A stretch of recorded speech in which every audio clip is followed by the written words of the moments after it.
여러분, 베드로전서는 예수를 믿는다는 이유로 인하여 고난당하고 있는 주님의 자녀들에게 위로와 힘을 주기 위해서 기록되어진 편지였습니다. 성도의 본향은 이 땅이 아니라 영원한 천국입니다. 그래서 성도는 이 땅에서 인생 삶을 살아갈 때 그 정체성이 타국인, 그리고 지나가는 나그네의 인생의 삶을 살아가는 겁니다. 자, 이런 삶을 사는 성도이지만 이 땅에서 제도와 그리고 권위자에게 순종하는 선행을 베풀려고 애를 쓰는 것입니다. 더 나아가서 남편과 아내가 서로에게 순종하는 선행을 통하여 감동을 줌으로 말미암아 믿지 않는 배우자라 할지라도 예수를 믿는 은혜가 있도록 참으로 우리는 그 소망을 바라보는 것입니다. 뿐만 아니라 모든 인간관계에서도 마음을 같지 않은 공감적 관계를 적용하면서 나에게 악을 행하는 사람에게도 복을 비는 선행을 결심하는 겁니다. 자, 우리가 이렇게 삶을 살아가는 이유가 무엇일까? 그것은 하나님이 우리에게 주시는 은혜가 너무 크기 때문에 그 은혜 가운데 사는 우리가 마땅히 이런 참 주의 말씀에 따른 선행을 베푸는 것이 좋고, 또 우리가 이렇게 주의 말씀에 순종함으로 말미암아 더 크신 하나님의 사랑과 위로와 축복이 계속 우리에게 공급되어지기 때문에 우리는 이 삶의 방향성을 우리 마음에 품는 것입니다. 자, 여러분, 우리가 이런 순종을 이제 하려고 하면 여러 많은 고난들을 극복해내려고 하는 마음의 각오가 필요한 것입니다. 이런 맥락에서 4장 1절에서는 예수님과 같은 마음으로 이 갑옷을 삼으라, 그렇게 말하고 있어요. 자, 이 말씀이 공동 번역에서는 어떻게 번역되어지고 있는가? 4장 1절을 보니까 예수 그리스도께서 육체의 고통을 받으셨으니 여러분도 같은 각오로 정신을 무장하십시오. 육체의 고통을 받은 사람은 이미 죄와는 인연이 없습니다. 예수님께서 고난을 받으셨습니다. 그러니까 예수를 믿는 성도 역시 이 땅에서 선행을 베풀기 위해서 고난받을 각오로 마음을 단단히 무장하는, 이 정신을 단단히 무장하는 이런 마음가짐이 필요하다는 겁니다. 어떤 고난이 온다 할지라도 우리가 잘 감내낼 수 있는 그런 마음의 각오 없이는 우리가 이런 길을 기쁘게 걸어갈 수가 없다는 거예요. 여러분, 성경은 말이죠, 우리를 어떤 사람으로 보고 있는가? 1절은 말이죠, 육체의 고통을 받은 사람은 이미 죄와는 인연이 없다, 그렇게 말하고 있습니다. 참, 여러분, 우리가 어떤 존재인가를 다시금 확인하면서 세상을 향하여 고난받을 각오를 하라는 것이요. 자, 그럼 우리는 어떤 사람입니까? 성도는 말입니다, 예수와 함께 십자가에 못 박혀 죽었고 그리고 다시 예수와 함께 부활의 은혜를 입은 사람이거든요. 우리는 예수의 십자가로 말미암아 모든 죄값을 다 지불한 사람이기 때문에 죄에 대하여 영원히 자유한 자가 되었단 말입니다. 이건 놀라우신 하나님의 은총이 아니겠습니까? 우리의 과거의 죄도 용서되었고 현재의 죄도 용서되었고 우리 미래의 모든 죄도 예수 십자가를 바라보는 그 은혜로 말미암아 용서되어질 것을 우리 주님이 말씀하고 있으니 참 얼마나 감동적인 축복을 우리가 누리고 있는 겁니까? 죄값을 다 지불했다, 그 분명한 증거가 무엇이냐? 예수와 함께 부활한 겁니다. 더 이상 죄와 관련이 없는 자가 되었다. 여러분, 이것이 성도의 정체성이거든요. 자, 그럼에도 불구하고 사탄은 우리를 가만히 두지 않는 겁니다. 우는 사자와 같이 우리를 위협하면서 어찌하든지 죄로 인하여 우리를 넘어지게 하려고 우리를 할 수 있는 한 최선을 다해서 흔들어 놓고 있습니다.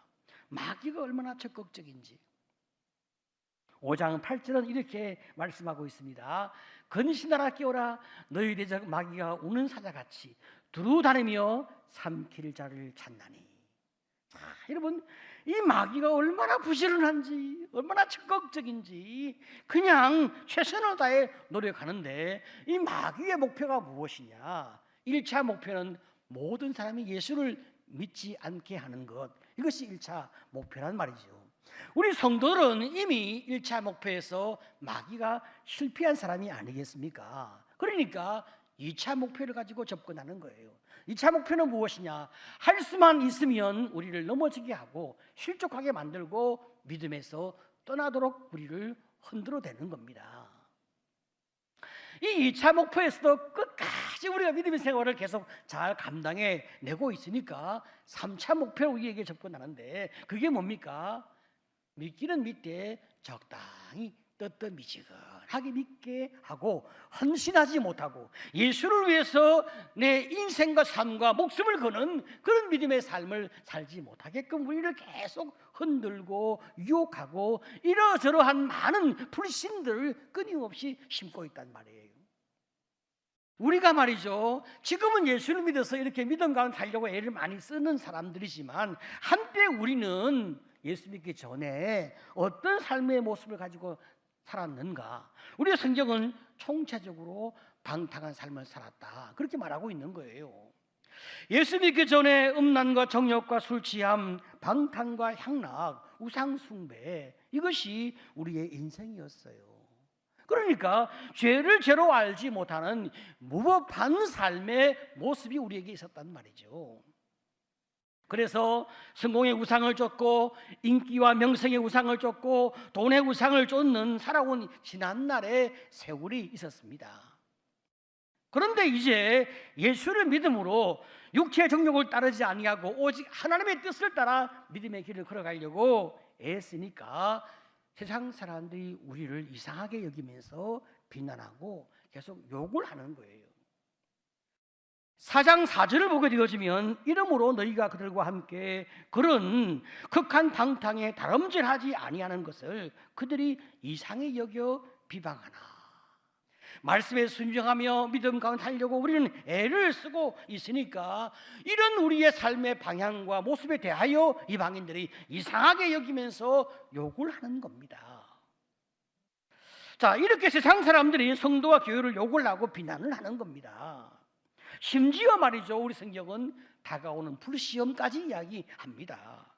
4장 12절에 보니까 사랑하는 자들아 너희를 연단하려고 오는 불시험을 이상한 일 당하는 것 같이 이상히 여기지 말고. 여러분, 불같은 시험하니까 우리 마음에 슬그머니 좀 두려움이 생기고 걱정과 염려가 생기지 않습니까? 하지만 이상하게 생각하지 말라는 거예요. 왜냐하면 불시험은 우리를 해치려고 오는 것이 아니라 우리를 더 건강하고 단단하고 성숙한 사람으로 만들어가기 위해서 하나님이 허락하시는 불시험이니까 두려워하지 말라고 이야기하는 거예요. 자, 그렇지만 우리는 말이죠, 불시험을 만나게 되어지면 제일 먼저 우리 마음속에서 자동적으로 부정적인 생각이 일어나게 됩니다. 내가 뭐 죄가 많아서 이런 고난을 만났는가? 자기 존재감과 죄책감이 우리를 치는 거예요. 내가 너무나 참 불쌍한 인생이 아닌가, 나만 왜 이렇게 고난을 받을까, 이런 자기 연민과 어떤 자기 학대로 인하여 우울증에 붙잡혀지기도 합니다.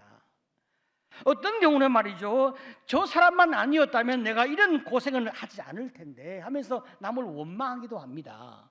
이때 원망의 대상은 주로 배우자나 가족이거나 혹은 성도일 수도 있습니다. 내가 이렇게 힘든데 왜 나를 잘 돌보지 않냐, 우리 교회가 문제가 있는 게 아닌가, 또 이렇게 원망하기도 하는 거예요. 어떤 경우는 말이죠, 하나님이 나를 사랑하는 것이 맞는가, 하나님이 정말로 선한 분이 맞는가, 이런 의심과 불신이 일어나기도 합니다. 자, 여러분, 우리가 말이죠, 이런 약한 믿음과 연약한 태도를 가지고서는 고난을 잘 극복해낼 수가 없어요. 고난에 대한 우리의 이 마음가짐과 자세가 달라야 됩니다. 우리가 좀 더 강한 맷집이 필요하기 때문에 하나님께서 또 우리에게 이런 장기간의 이 고난을 허락하고 있는 것은 아닌가? 우리가 이런 생각을 할 필요도 있습니다. 고난에 대하여 어떤 태도를 가지고 살아야 고난을 잘 극복할 수 있을까? 그리고 우리가 놀라운 축복을 누릴 수 있을까? 제가 이 고민을 하다가 고난에 대한 믿음의 태도를 잘 보여주는 분이 있어서 여러분과 같이 한번 생각을 해보려고 합니다. 여러분, 존스 홉킨스 대학의 한국인 의대 교수인 지나영이라고 하는 분이 있어요. 대단히 성공한 사람이죠. 에너지가 넘치고 열정이 넘치고 참 탁월한 능력도 있고 열정적인 그런 사람이거든요. 그런데 이분이 어느 날 말이죠, 운전을 하는데 갑자기 이상한 통증이 오면서 온몸이 이렇게 쓰러지는, 온몸이 말이죠 어떻게 이렇게 확 좀 쇠약해지는 이상한 이제 증상이 오기 시작하는 거예요. 자신의 병명이 신경매개 저혈압 및 기립성 빈맥 증후군, 아주 어려운 그런 병명이 나왔어요. 이 병은 유전적인 병입니다. 그 증상은 자율신경계에 이상이 생겨서 저혈압에서 정상혈압으로 돌아가는 능력이 현저히 떨어지는 거예요.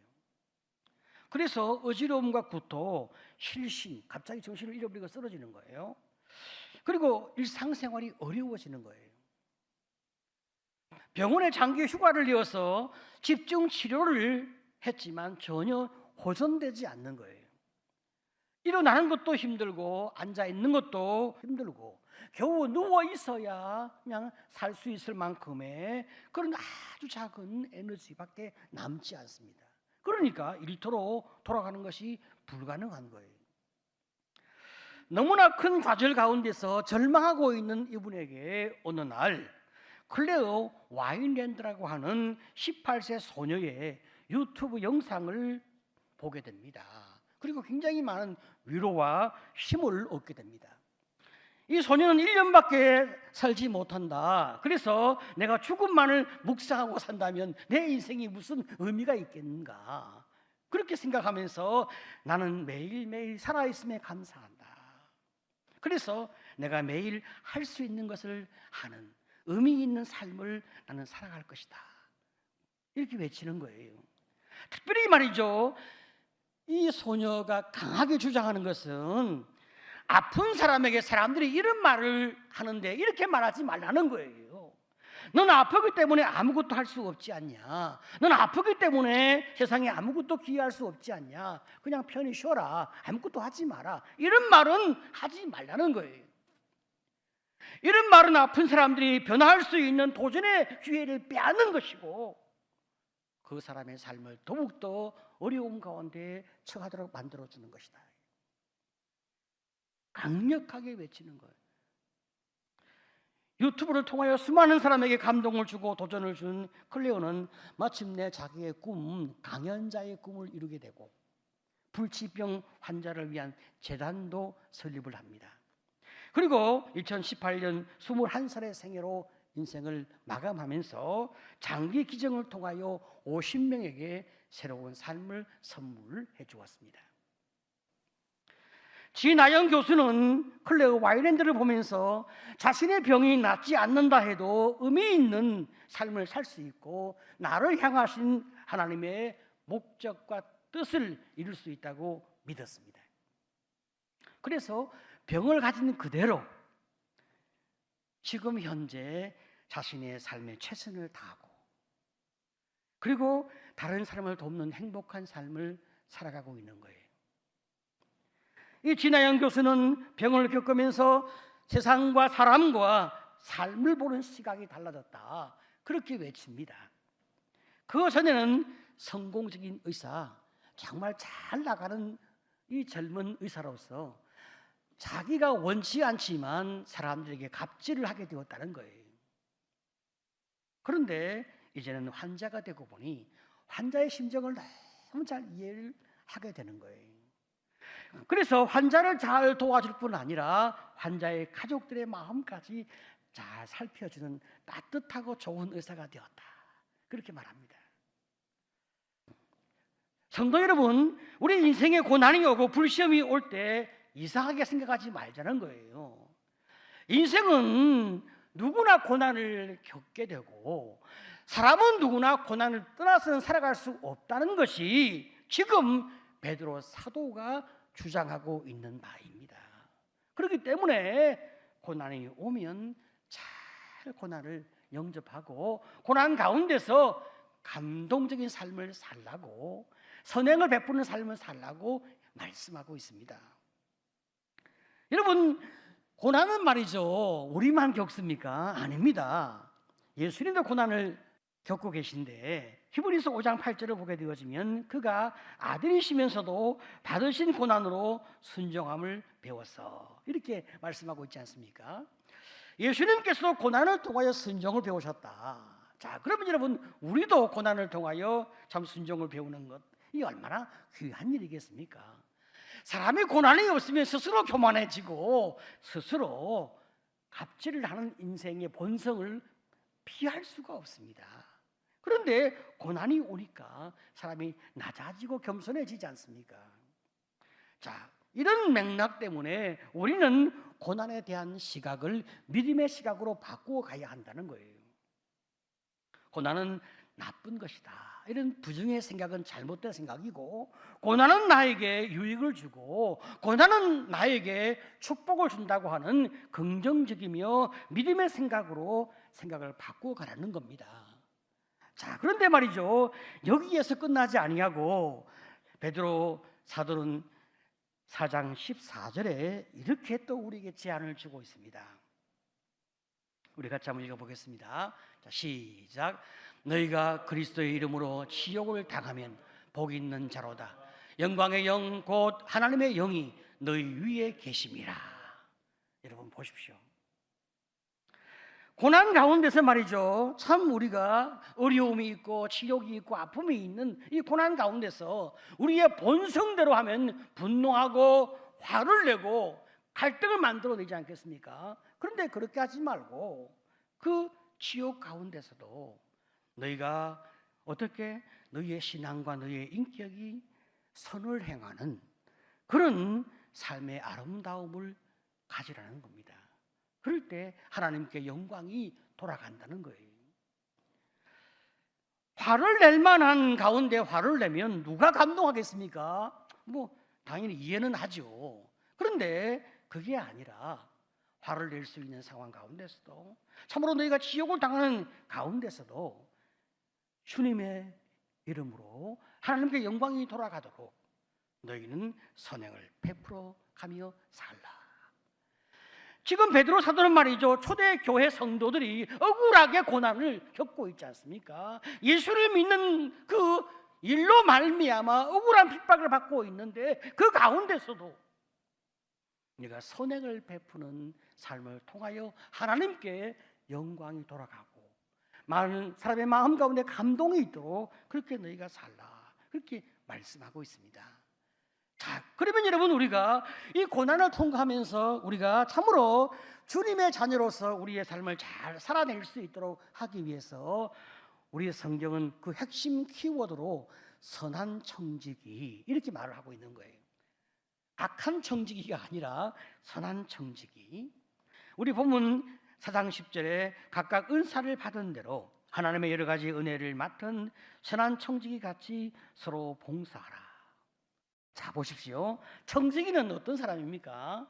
주인의 소유를 맡아서 관리하는 사람이란 말이죠. 그러니까 선한 마음으로 그 주인이 내게 맡기신 것들을 잘 관리해서 주인의 뜻대로 다시 돌려드리는 그 삶의 방향성.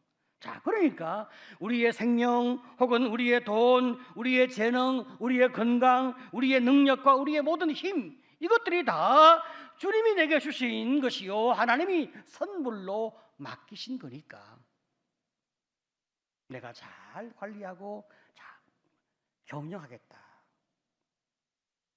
자, 그러면 주인이신 하나님 아버지의 뜻대로 합당하게 잘 관리하기 위해서 어떻게 선한 청지기의 방향성을 가져야 하는가라고 말할 때 우리 성경은 세 가지 포인트를 말하고 있는 거예요. 첫 번째는 근신하여 기도해야 한다. 4장 7절에 보니까 만물의 마지막이 가까이 왔으니 그러므로 너희는 정신을 차리고 근신하여 기도하라. 여러분, 만물의 마지막, 그러니까 지금 종말론적 기도를 하지 않습니까? 오늘이 내 인생의 마지막 날이란 말이죠. 내일이 없어. 오늘이 내 인생의 마지막 날이니까 내가 무엇을 위해서 기도해야 되겠습니까? 돈을 주세요. 성공하게 해주세요. 여러분, 이런 기도가 무슨 의미가 있겠습니까? 오늘이 내 인생의 마지막 날인데 무엇을 위해 기도해야 될까? 제가 곰곰이 묵상하며 생각해 보니까 하나님, 내가 주님의 품에 안길 때까지 내 믿음이 변함이 없도록 주님 나를 붙잡아 주옵소서. 그죠? 또 내가 복음을 전하고 영혼을 구원하기 위해 쓰고 있던 우리 가족이나 주변의 사람이 있잖아요. 주님, 내가 복음을 전했지만 저들이 구원받는 주의 백성 되도록 하나님, 주님께 맡기고 내가 갑니다.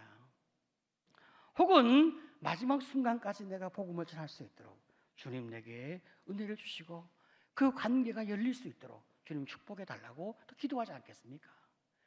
내가 먼저 주님의 나라에 가지만 내가 사랑하는 사람들이 있잖아요. 그 남겨진 영혼들이 주님을 바라보고 행복하게 살고 사랑하며 살아갈 수 있도록 하나님 저들에게 은혜를 달라고 내가 그렇게 기도하지 않겠습니까?